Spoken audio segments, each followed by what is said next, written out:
Estimado Juan Carlos de la C, ¿cómo estás? Un saludo, muy buena noche.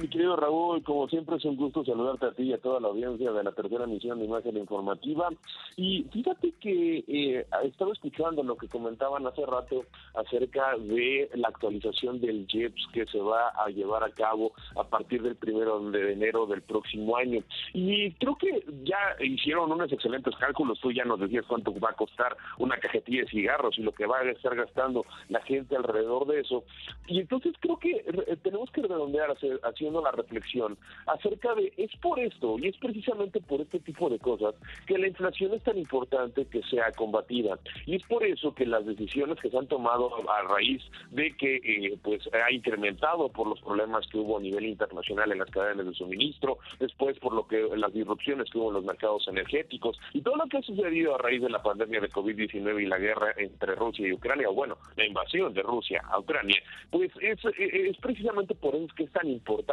porque creo que muchas veces las personas, la gente, no acaba de entender,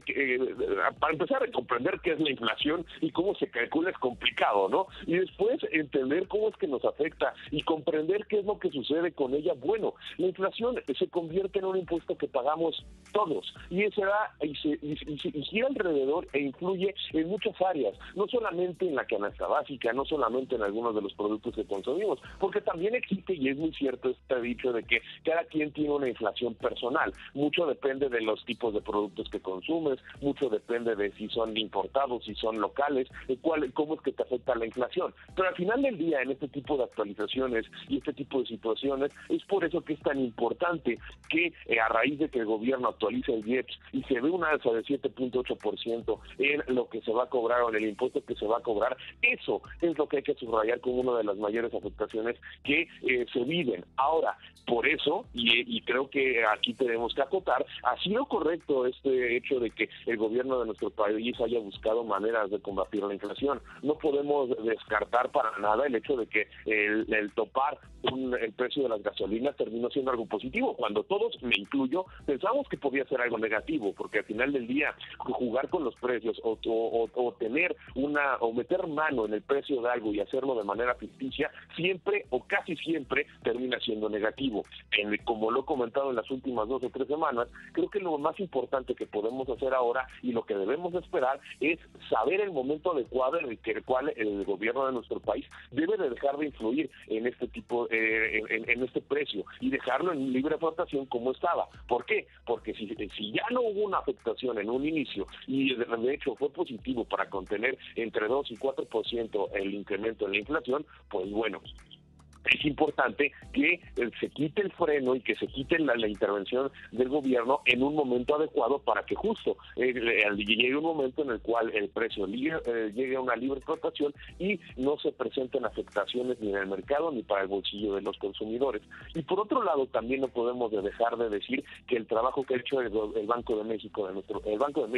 el órgano central de nuestro país, ha sido excepcional. Se tomaron decisiones de política monetaria de manera oportuna, se ha mantenido por fin a raya la inflación y estamos viendo o estamos empezando a vivir una época en la que empieza a bajar. Los primeros 15 días de diciembre se ubicó en 7.77%. Fue una baja mínima, 0.03%, pero eso ha mantenido durante los últimos 2 meses una tendencia hacia la baja y no a la alza como se había venido viviendo cuando llegó hasta 8.7% hace un par de meses, mi querido Raúl. Pues hay que hacer la variación, ¿no? Y sobre todo los cálculos, porque como se ve, mi estimado Juan Carlos, el próximo año va a estar un poquito complicada la situación, porque también lo mencionabas ayer, el próximo año se prevé que también pues haya algo difícil en la economía de Estados Unidos y claro, por ende, nos va a tocar aquí a México. Mira, y es justo este tipo de cosas por las cuales se hacen proyecciones y se trabaja con los elementos que se tienen. Y por eso es que desde el Banco de México hay organismos que son privados, organismos públicos, la Secretaría de Hacienda de sus proyecciones y también organismos internacionales, todos trabajan con datos y la mayoría